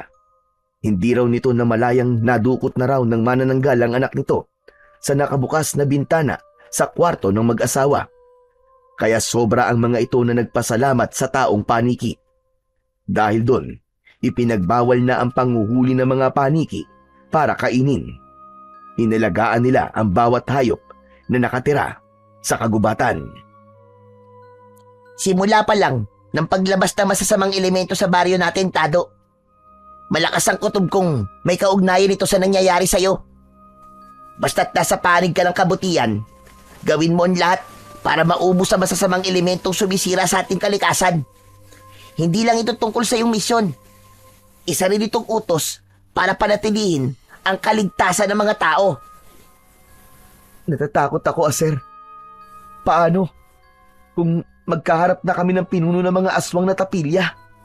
Anong laban ko sa kanya? Alam mo, maraming paraan para matalo ang kasamaan. Yun ay ang kabutihang naghahari sa puso mo.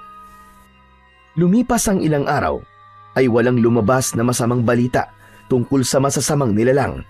Kaya lang, ay kailangan ng kanyang ama na gabi-gabing sumasama sa pagroronda sa kabundukan. Kasama ang mga tanod nito at may posibilidad na malalaman din ng kanyang ama ang totoong nangyayari sa kanya. Kaya naman isang gabi, nagmatsyag ang magkaibigan sa likod ng puno ng santol. Nakasunod sila sa mga nagrorondang tanod upang masiguro ang kaligtasan ng mga ito, pati na ang kanyang ama. Kaya lang, hindi niya inaasahan ang madadatnang eksena. Biglang nagkagulo nang suguri ng mga ito ng taong pusa. Ganun na lamang ang panlalaki ng mga mata ni na Aser at Tado nang makita ang mga nilalang na nakatayo sa harapan ng mga tanod at ng kanyang ama.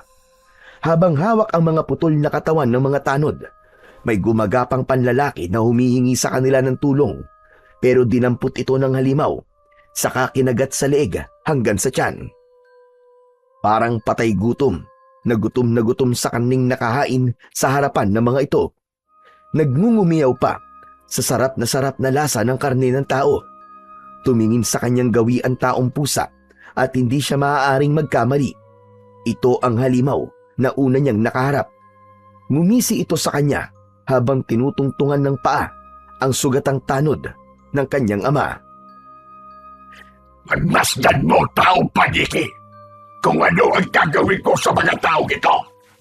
Nakita ko kung paano mo pinatay ang mga alagad ko. Kaya naman, ipapakita ko rin sa'yo kung paano kung papasnagin ang mga taong ito. Hindi mo na ako mapipigilan sa pagpapalaganap po ng kasamaan.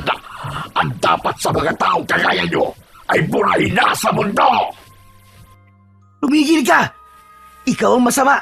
Ikaw ang dapat na binubura sa mundo! Ang dapat sa'yo, pinuputulan ng buntot at sungay! Kilala kita at alam ko kung gaano ka kasama. Pareho naman tayo. Batang lampa. Alam ko ang pagkatao mo, Tado. Tignan mo ngayon ang itsura mo. Masahol ka pa sa halimaw. Isa ka na rin hayop na dapat tirisin at parusahan. Oo, nagkamali ako. Naging masama ako. Pero hindi na ngayon. Simula sa gabing ito, wala nang dadanak na dugo ng mga hayop at ng tao. Dahil sisiguraduhin ko sa'yo na dugo mo lang at ng mga alagad mo ang kakalat sa lupang ito. Humanda ka dahil ito na ang magiging katapusan mo. Mabilis na lumipad si Tado papunta sa kinatatayuan ng taong pusa. Binangga niya ang tiyan nito gamit ang kanyang ulo. Bumagsak ito sa lupa habang ang kanya namang ama ay hindi makapaniwala sa kanyang itsura. Mula nang marinig nito ang pangalan ng anak ay bigla itong natulala habang pinapanood kung paano nakikipagpambuno si Tado sa kalaban. Aser, ilayo mo si tatay rito! Pati na ang ibang mga tanod na sugatan! Bilisan mo! Sumunod sa kanya ang kaibigan. Sakto naman na nakita ni Tado na muling bumangon ng taong pusa para atakihin siya ng kagat sa leeg. Ngunit naiwasan niya yon na parang isang kidlat sa bilis. Bawat pag-atake sa kanya ng kalaban ay nagagawa niyang maiwasan yon. Nakakaganti siya rito ng kalmot sa likod nito. Kaya naman, nagtawag na ito ng mga kasama. Dumating ang mga kauri nitong mga pusa.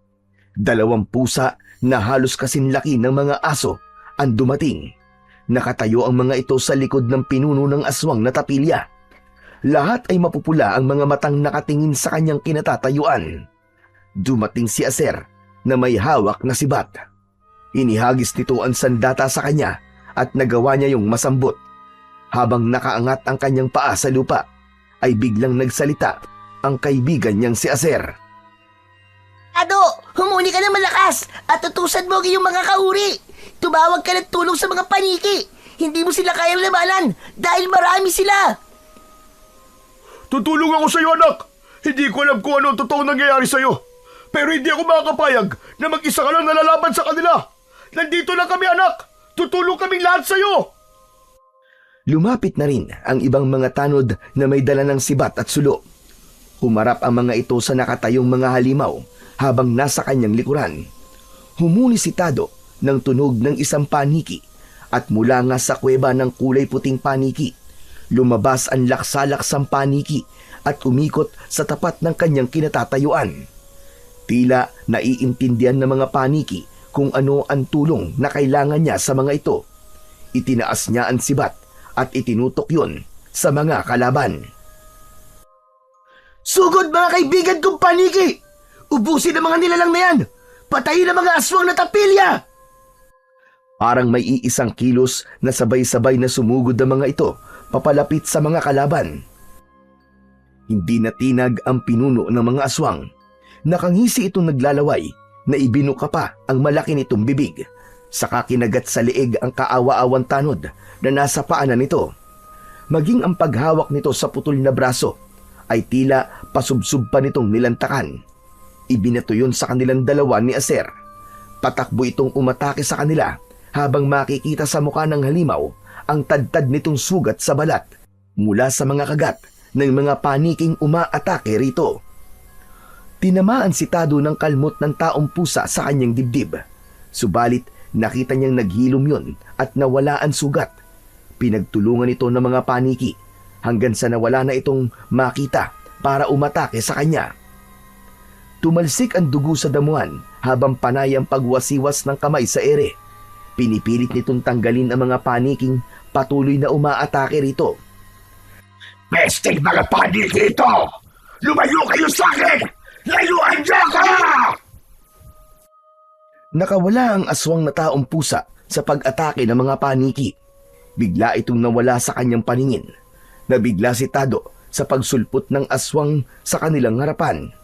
Malalaki ang hakbang ng kanilang mga paa, papasugod sa mga nagkalat na taong pusa. Nagmistulang digmaan ang pagsasalpukang yon ng bawat pangkat. Lahat ay ayaw magpatalo. Walang kasing ingay ang mga sigawan ng mga tanod dahil sa galit. Lahat ay abala sa pakikipaglaban, habang si Tado naman ay kaharap ang pinuno ng mga aswang. Magbabayad kayo sa ginawa niyo sa akin! Biglang nagbago ang anyo ng taong pusa dahil sa mga tinamo nitong mga sugat sa katawan. Bumalik ito sa anyo bilang isang tao. Hindi kagad nakapagsalita si Tado dahil nakilala nila kung sino ang taong pusa. Lolo Sedoy! Kayo ang aswang na tapilya! Kasalanan mo ito, Tado. Pinatay mo ang anak ko. Totoo ko sang anak na nagkanyang pusa lamang. Nagbabago na sana ako. Nagsisikap na sana akong huwag manakit ng tao. Ngunit pinilit mo ko. Pinatay mo ang anak ko. Kaya naman, ako ang papatay sa'yo para sa katarungan sa ginawa mo sa aking anak. Patawarin niyo po ako. Hindi ko sinasadya, Lolo Sedoy. Hindi ko po alam na aabot sa ganito ang mga nagawa kong kasalanan. Tumahimik ka! Huli na para sa paghingi mo ng tawad. Nagkaroon ka na sana ng pagkakataon para humingi ng tawad sa ginawa mo.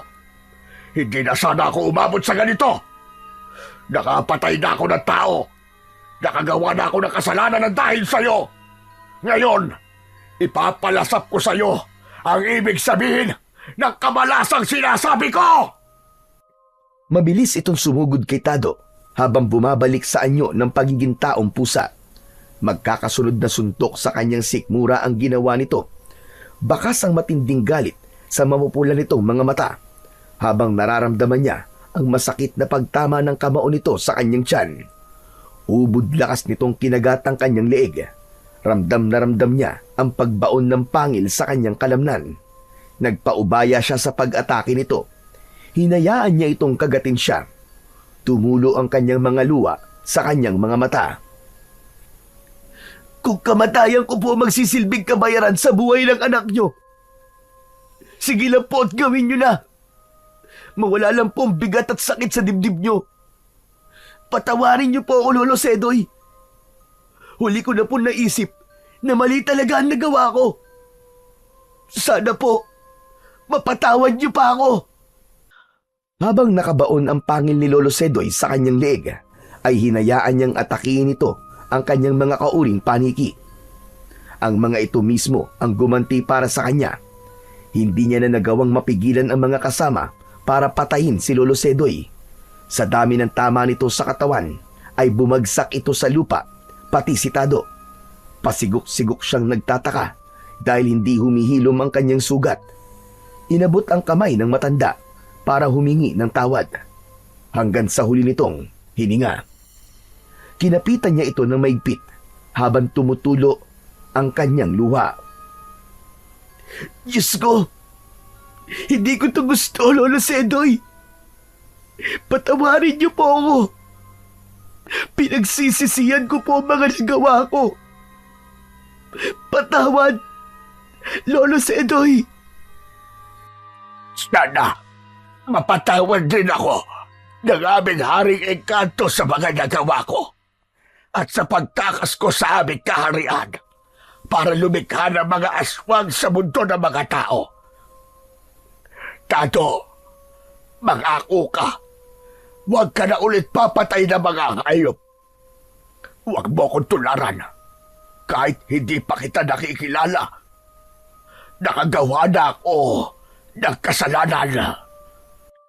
Isang malalim na paghugot ng hininga ang ginawa ni Lolo Sedoy bago ito tuluyang nalagutan ng hininga. Dahan-dahan siyang bumangon at tumayo para sana yakapin si Lolo Sedoy.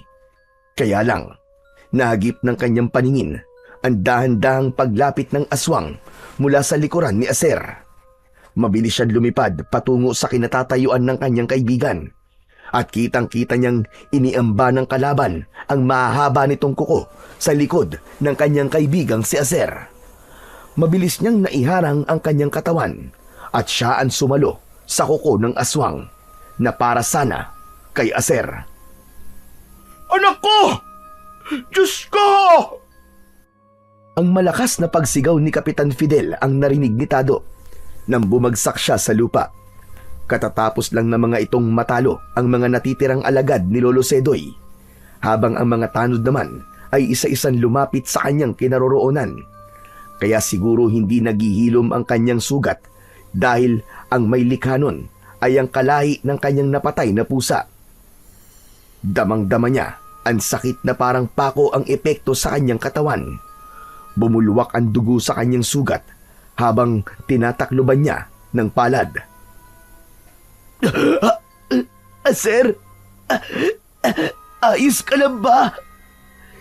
Bakit mo yung ginawa, Tado? Bakit mo iniharang yung katawan? Ibinuwis mo buhay mo para sa akin?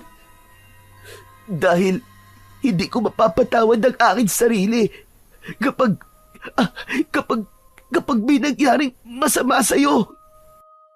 Nakita ni Tado ang maliwanag na bote sa kanyang harapan. Alam niyang siya lang ang nakakakita sa liwanag na yon. Hanggang sa nahulog ang kristal sa loob ng bote. Indikasyon yon na nakagawa na naman siya ng isang kabutihan. Anak, bakit ba nagkaganyan ang mukha mo? Nag-iisa kang paniki. Patawarin mo ko, anak. Napakalaki ng pagkukulang ko sa'yo. Isa po itong parusa sa nagawa ko pong pagpatay sa paniki na alaga po ng isang diwata. Kulang pa po ito sa lahat ng buhay na kinuha ko. Ako po ang dapat na humingi ng tawad sa inyo, Tay. Simula po sa araw na to, hindi na po ako gagawa ng kalupitan sa mga hayop. Pero anak, malalim ang sugat mo sa tiyan. Umaagos na rin ang dugo mo. Baka maubusan ka. Diyos ko, kailangan kitang dalhin sa ospital. Lumaban ka, anak. Lumaban ka, kaya mo yan. Hindi po maaari, Tay. Papatayin lang po nila ako kapag nakita po nila ang itsura ko. Maluwag ko pong tatanggapin na magiging kamatayan ko, Tay. Sana po ay mapatawad po ako ng paniking sumumpa sa akin. Habang nakahiga sa damuhan si Tado, ay isa-isa na ring nagsipag-uwian ang mga tanod. Dala ang mga sugatang kasama. Naiwan silang tatlo sa kagubatan habang kalong siya ng kanyang ama. Habang habol niya ang kanyang hininga, ay biglang nag-ipon-ipon ang mga paniki at umikot sa kanilang kinaroroonan. Lumuhod si Aser at lumapit kay Tado. Tumulo ang luha nito habang nakatingin sa kanya. Maraming salamat, Tado. Iniligtas mo ako. Patawarin mo rin ako, kaibigan, ha? Patawad sa nagawa ko. Bakit ba humihingi ka ng tawad sa anak ko? Eh wala ka namang nagawang kasalanan sa kanya. Meron po, Kapitan. Nagsimula po ang lahat sa akin. Hinawakan ni Aser ang dugoang tiyan ni Tado. Naramdaman niya ang paglapat ng palad ni Aser sa kanyang tiyan. Lumikha yun ng nakakasilaw na liwanag. Halos manlaki ang kanyang mga mata nang maramdaman niya ang paghilom ng kanyang sugat, maging ang dahan-dahang pagkawala ng kanyang mga balahibo sa katawan. Nawala ang kanyang pagiging anyong paniki. Teka, anong ibig sabihin nito, Aser? Sino ka ba talaga? Hindi ito ang tunay kong anyo. Dahil ako mismo ang sumumpa sa'yo at nagbigay ng kaparusahan. Umangat ang paa ni Aser sa lupa habang binabalot ng malakas na liwanag ang buo nitong katawan. Mula sa pagiging mukha ni Aser ay nagbago ang itsura nito. Naging isa itong magandang babae na may nagliliwanag na kulay puting bestida. May hawak itong isang nagliliwanag na bote na may lamang mga kristal. Ako si Ordua, ang diwatang nagbabantay sa kalikasan at nagpapanatili ng katahimikan at balanse ng buhay ng mga nilalang na nakatira sa mundo ninyong mga tao. Ginamit ko ang kapangyarihan ko upang malaman kung gaano ka kasama noon. Subalit, dahil sa mga ipinakita mong kabutihan at paghingi ng tawad sa mga nagawa mong kasalanan, maging sa pagkakaligtas mo sa buhay ko, ay tuluyan ko lang binawi ang aking parusa sa iyo. Sa halip, binabati kita, Tado, dahil matagumpay mo nalampasan ang pagsubok. Dahil diyan, ay pinagkakalooban kita ng mutya ng kulay puting paniki. Nawa ay gamitin mo lamang ito sa kabutihan at panatilihin mo ang katahimikan sa baryong ito. Hindi po ako makapaniwalang kayo nagbigay ng parusa sa akin. Kung ganun, hindi ko na po ba makakasama si Aser, ang kaibigan ko? Hindi na, sapagkat ako ay siya. Tungkulin kong pangalagaan ang kapakanan ng mga hayop sa kagubatan. At bilang kaisa sa pagpapanatili ng kaligtasan, ay pinagkakaloob ko sa iyo ang mutya. Heto, tanggapin mo ang mutya. Palagi mong isusuot ang kwintas na yan. Ikaw ang magpapasya kung kailan at kung anong oras mo palalabasin ang iyong kakayahan bilang isang makapangyarihang taong paniki.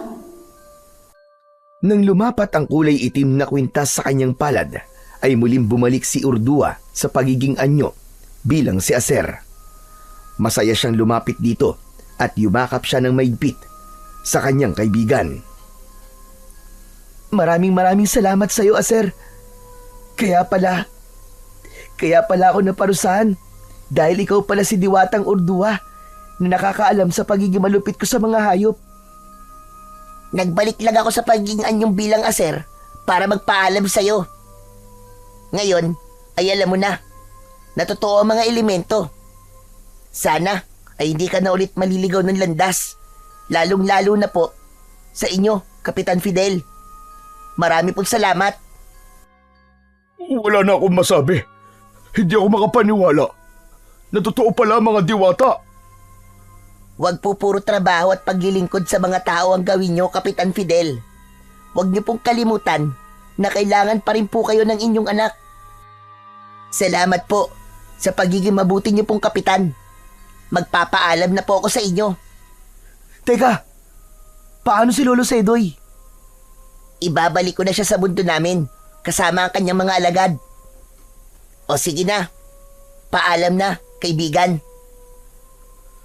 Muling bumalot ang liwanag sa katawan ni Aser at bumalik na ito sa pagiging kulay puting paniki, kasama ang mga paniking kulay itim.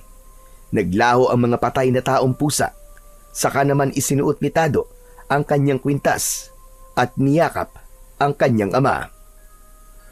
Binabati kita, anak. Nalampasan mo ang pagsubok sa iyo ng diwata. Dininig na rin ng Diyos ang matagal ko ng pinagdadasal na sana ay mamulat ka na sa katotohanan at maging mabuting tao. Umuwi na po tayo, Tay. Baka po kasi nag-aalala na po si nanay sa atin. O sige, mabuti pa nga anak at umuwi na tayo. Akma na sanang hahakbang si Tado nang makita niya ang naipit na paniki sa sanga ng kahoy. Hindi ito makaalis. Ay, sandali lang po, Tay. Naiwan po ni Diwatang Urdua ang kanyang alaga. Tutulungan ko lang po sandali. Sige anak. Nilapitan niya ang paniki at maingat niya tong inalis sa pagkakaipit. Pinakawalan niya to sa ere, ngunit bago ito lumipad papalayo, ay para muna itong humalik sa kanyang pisngi bilang pagpapakita nito ng pasasalamat. Hindi niya akalain na ganito pala kasarap sa pakiramdam ang tumulong sa mga nilalang na nangangailangan ng kanyang tulong. Ipinagpatuloy nilang mag-ama ang paglalakad pauwi sa kanilang tahanan. Simula sa araw na to anak, uunahin nating alagaan ang kalikasan. Tutulungan kitang panatilihin ang katahimikan sa baryo ng Agripasyon. Maraming salamat po, Tay. Lalo na po sa ating Panginoon. Dahil hindi po niya ako pinabayaan. Totoo po talaga ang kasabihang hindi nagbibigay ang Diyos ng pagsubok nang hindi natin kayang solusyonan. Hanggang sa kasalukuyan, ay tangan pa rin ni Tado ang mutya ng kulay puting paniki. Dala ang isang malaking aral na kanyang natutunan. Ang bawat hayop ay may buhay, may pakiramdam, at may karapatang mabuhay ng malaya nang walang takot. Hindi natin sila dapat ituring na mga laruan o bagay na walang halaga. Sa halip, dapat natin silang protektahan at igalang. Ang batas ukol sa pangangalaga ng hayop ay naririyan upang tiyakin na ang bawat nilalang ay nabubuhay ng may dignidad. Ngunit higit sa batas, ang pagbabago ay magsisimula sa ating puso, sa ating pagpapahalaga at malasakit sa kanila. Kaya't sa bawat pagkakataon, piliin po natin ang pagiging mabuting tao. Huwag tayong magiging sanhi ng pagdurusa ng iba pang nilalang sa mundo. Sa halip, maging tagapagtanggol tayo ng kanilang karapatan. Sapagkat sa paggalang natin sa buhay ng hayop, ipinapakita rin natin ang tunay na halaga ng ating pagiging tao. Ang mundong ito ay tahanan ng lahat. Hayaang mabuhay ng malaya ang ating mga kapatid sa kalikasan at pairalin ang pagmamahal sa bawat nilalang ng ating Panginoong Diyos na may kapal. Mga idol, sana po ay nagustuhan nyo ang ating kwento. Ngayon naman po, ay dumako na po tayo sa inyong pinaka-request at pinakahihintay na shoutout portion. Ano pa pong hinihintay natin? Ito na po. Shoutout po kay Lilibet Perez, Bordio Janis, Chinita Madrona, Brittany R3Q, Yoli Lunas, Mario Andaya, Rosie De Mesa, Lilia Pakingan from Kuwait, IC Rivera, Charlene Utyu from Taiwan, Tistis from Hong Kong. Muli po, maraming salamat po sa inyong walang sawang suporta at pakikinig sa mga kwentong aswang at katatakutan sa aking munting channel na The Voice Addict at Apong Isak. Hanggang sa susunod pa pong kwento na magpapatindig ng inyong mga balahibo mula sa mundo ng kababalaghan. Salamat po.